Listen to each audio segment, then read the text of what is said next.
റസൂലുള്ളാഹ് സ്വല്ലല്ലാഹു അലൈഹി വഅലിഹി വഅസ്ഹാബിഹി വസല്ലം. പ്രവാചകരുടെ പേര് കേൾക്കുമ്പോൾ ഒരു വിശ്വാസി പറയും അല്ലാഹുവിന്റെ അനുഗ്രഹീത കടാക്ഷങ്ങളാ നബിക്ക് ലഭിക്കട്ടെ എന്ന്. ഈ ഒരു അഭിവാദ്യം ലഭിക്കുന്ന നേതാവ് വേറെ ആരാണ്? ഉലകത്തിൽ ഒരു ദർശനത്തിന്റെയും ഉപജ്ഞാതാക്കൾക്ക് കിട്ടിയിട്ടില്ല.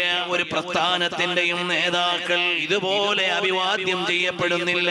നമ്മുടെ എല്ലാവരുടെയും കരളിന്റെ കരളായ അനുരാഗ വസന്തത്തിലെ നിറപുഷ്പമായ വർണ്ണനകളുടെ വസന്തങ്ങൾ മുഴുവനും അസ്തമിച്ചു പോകുന്ന സ്നേഹത്തിന്റെ വിലാസമായ മുഹമ്മദുർ റസൂലുള്ളാഹ് സ്വല്ലല്ലാഹു അലൈഹി വഅലിഹി വഅസ്ഹാബിഹി വസല്ലം തങ്ങൾ പറയുമ്പോഴെന്തു മധുരമാണ്, കേൾക്കുമ്പോഴെന്തു മധുരമാണ്. മുഹമ്മദ് എന്ന് പറയുമ്പോൾ ചുണ്ട് ചുംബനം കൊടുക്കുന്ന രൂപത്തിൽ രൂപപ്പെടുകയാണ്. ഇതെന്തൊരു നാമമാണ്, എന്തൊരു വിലാസമാണ്.